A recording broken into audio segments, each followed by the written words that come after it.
मौसम से जुड़ी जानकारी और लाइव मौसम खबरों के लिए हमारे YouTube चैनल को सब्सक्राइब करें और बेल आइकॉन दबाकर हर अपडेट पर रखें नजर। नमस्ते दोस्तों, स्काई मेट वेदर में आप सभी का बहुत बहुत स्वागत है। मेरा नाम महेश पलावत है। आज 8 जनवरी हो चुकी है और कल हमने देखा था कि 7 जनवरी को उत्तर प्रदेश के ज्यादातर इलाकों में सूरज चमक रहा था और खिली हुई धूप ने जो आनंद दिया, यानी कि जो कोल्ड डे कंडीशन थी उससे निजात दिला दी।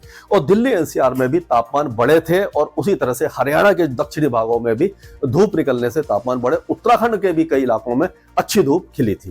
तो केवल पंजाब और उत्तरी हरियाणा में कोल्ड डे कंडीशन बनी हुई है और राजस्थान के कुछ इलाकों में कोल्ड डे कंडीशन बनी हुई है। लेकिन अब धीरे धीरे यहां पर भी धूप निकलने लगेगी और हालांकि बादल थोड़े बहुत छा सकते हैं, लेकिन जो मैक्सिमम टेम्परेचर है उसमें थोड़ी सी बढ़ोतरी होने की संभावना है।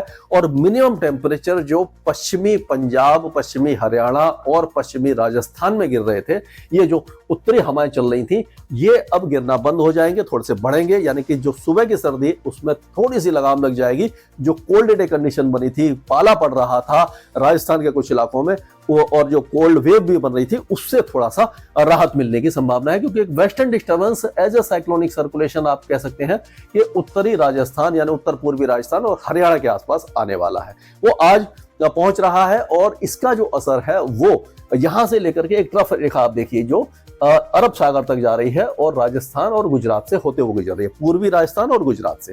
तो अब क्या होगा कि इसका असर, ये जो वेस्टर्न डिस्टर्बेंस है, पर्टिकुलरली क्या होता है कि जैसे आपको मालूम है कि वेस्टर्न डिस्टर्बेंस पहाड़ों पर आता है और जो अक्टूबर से लेकर के मार्च के बीच में जो पहाड़ों पर बारिश होती है, स्नोफॉल होता है, वो वेस्टर्न डिस्टर्बेंस के कारण होता है। उसके प्रभाव से बनने वाले प्रेरित चक्रवाती हवाओं के क्षेत्र के कारण पंजाब, हरियाणा, पश्चिमी उत्तर प्रदेश, दिल्ली, उत्तरी राजस्थान और यहां तक कि उत्तरी मध्य प्रदेश तक बारिश हो जाती है। लेकिन ये जो वेस्टर्न डिस्टर्बेंस है, ये माफ कीजिएगा, ये उत्तर पश्चिम भारत के ऊपर है, पहाड़ों पर इसका असर दिखाई नहीं देने वाला। तो यानी पहाड़ों पर अगर हम बात करें तो ये जो इलाका है पूरा, यहां से लेकर के ये जो इलाका है, ये लगभग शुष्क रहेगा। यहां पर मौसमी गतिविधि नहीं होगी, स्नोफॉल नहीं होगा, बारिश नहीं होगी। और सबसे ज्यादा एक तरह से कह सकते हैं कि एक्सेप्शन है कि जनवरी का महीना आ गया और अभी तक भारी स्नोफॉल नहीं हुआ है। जबकि जनवरी के महीने में पिछले साल भी हमने देखा था बहुत अच्छा स्नोफॉल हुआ था और बहुत अच्छा, मतलब एक तरह से बर्फबारी के कारण क्या हुआ था कि पूरे सफेद चादर जैसी बिछ गई थी पूरे पहाड़ों पर, और जो कड़ाके की सर्दी उसके बाद पड़ी थी। लेकिन इस बार दिसंबर में भी कोई बड़ा स्नोफॉल नहीं हुआ अभी तक, यानी कि बर्फबारी हुई ही नहीं है पहाड़ों पर, जो बहुत ज्यादा बड़ा चिंता का विषय है। क्लाइमेट चेंज का असर ये पूरी तरह से दिखाई देने लगा है। लेकिन आगे की उम्मीद है, अभी हो सकता है कि 10 तारीख या 12 तारीख के बाद में कोई बड़ा वेस्टर्न डिस्टर्बेंस आए। अभी तक कोई ऐसा इंडिकेशन दिखाई नहीं दे रहा है कि कोई बड़ा वेस्टर्न डिस्टर्बेंस आएगा जो पहाड़ों पर स्नोफॉल देगा। लेकिन आगे की बात करें तो पंजाब, हरियाणा, दिल्ली, उत्तरी राजस्थान और पश्चिमी उत्तर प्रदेश का मौसम अभी फिलहाल शुष्क रहने वाला है। यहाँ पर कोई खास वेदर एक्टिविटी दिखाई नहीं दे रही है। दक्षिणी हरियाणा और दिल्ली में हो सकता है कि 9 तारीख को हल्की फुल्की बौछारें या बूंदाबांदी पड़ जाए। लेकिन 8 तारीख की आज की रात से लेकर के और हो सकता है कि कल 9 तारीख को, 9 जनवरी को जो बारिश की गतिविधियां हैं वो ये राजस्थान के कई इलाकों को भिगा सकती हैं। कोटा, बूंदी, बारा, भीलवाड़ा, झालावाड़, उदयपुर, चित्तौड़गढ़, राजसमंद, डूंगरपुर से लेकर के टोंक हो गया और आपका सवाई माधोपुर हो और धौलपुर हो गया और अलवर, यहां तक बारिश हो सकती है। अजमेर और जयपुर तक भी कुछ वेदर एक्टिविटी हो सकती है। लेकिन जैसे कि हनुमानगढ़ है, श्रीगंगानगर, जैसलमेर, जोधपुर, बाड़मेर, सिरोही, पाली, नागौर, ये जो इलाके हैं यहाँ पर मौसमी गतिविधि यानी कि बारिश की संभावना काफी ज्यादा कम दिखाई दे रही है। राजस्थान के पूर्वी भागों में ही वेदर एक्टिविटी दिखाई दे रही है। और हो सकता है कि जो मध्य प्रदेश के इलाके हैं, ये अगर हम मान के चलें तो ग्वालियर और से लेकर के जो मुरैना, दतिया, शिवपुरी, श्योपुर, शाजापुर, नीमच, रतलाम, धार, खांडवा, ये जो इलाके हैं यहाँ पर कुछ वेदर एक्टिविटी हो सकती है। और उज्जैन, रतलाम, ये जो इलाके हैं यहाँ पर भी मौसमी गतिविधि हो सकती है। भोपाल, देवास वगैरह, सियोनी, यहाँ पर भी हल्की फुल्की बौछारें गिरने की संभावना नजर आ रही है। आज जो बारिश की गतिविधियां हैं वो सेंट्रल मध्य प्रदेश में हो सकती है, क्योंकि कुछ इलाकों में यहाँ पर भी वेदर एक्टिविटी हो सकती है।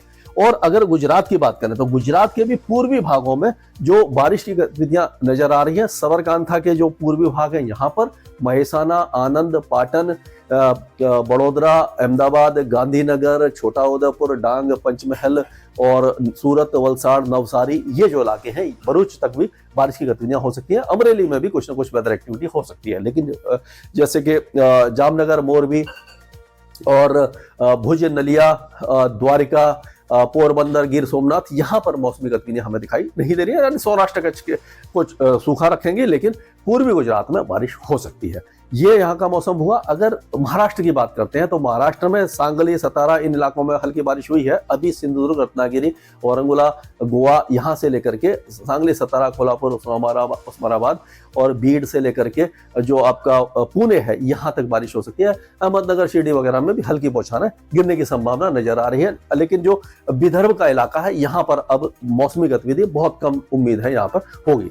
अगर छत्तीसगढ़ की बात करें तो छत्तीसगढ़ भी सूखा रहेगा। पूर्वी उत्तर प्रदेश, बिहार, झारखंड, पश्चिम बंगाल, उड़ीसा, ये सारे इलाकों में मौसमी गतिविधि यानी कि बारिश की संभावना नजर नहीं आ रही है। धुंध और कुहासा छा सकता है। बिहार, झारखंड और पूर्वी उत्तर प्रदेश में बहुत ज्यादा घना कोहरा नहीं रहेगा, यानी कि थोड़ा सा दिन का तापमान बढ़ेगा।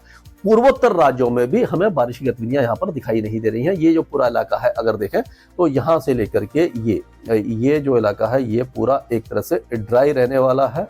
यहाँ पर वेदर एक्टिविटी नहीं होगी। और उसी तरह से कोस्टल आंध्र प्रदेश में, तेलंगाना में बारिश नहीं होगी। और अब जो है वो ये जो तरफ दिखाई दे रही है आपको कोस्टल आंध्र प्रदेश से श्रीलंका तक, तो कोस्टल तमिलनाडु में भारी बारिश हो सकती है।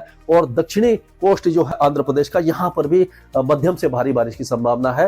आंतरिक तमिलनाडु और केरल में भी मध्यम बारिश हो सकती है। कुछ इलाकों में तेज बौछारें पड़ सकती हैं। लक्षद्वीप में हल्की बारिश है।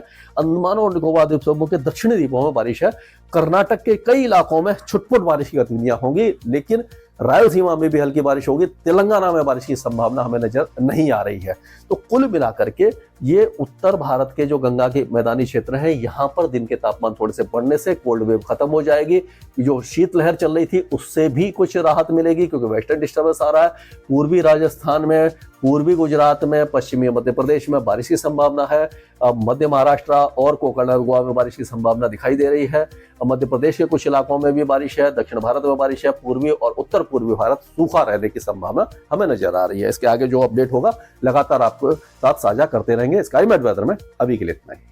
मौसम से जुड़ी जानकारी और लाइव मौसम खबरों के लिए हमारे YouTube चैनल को सब्सक्राइब करें और बेल आइकॉन दबाकर हर अपडेट पर रखें नजर।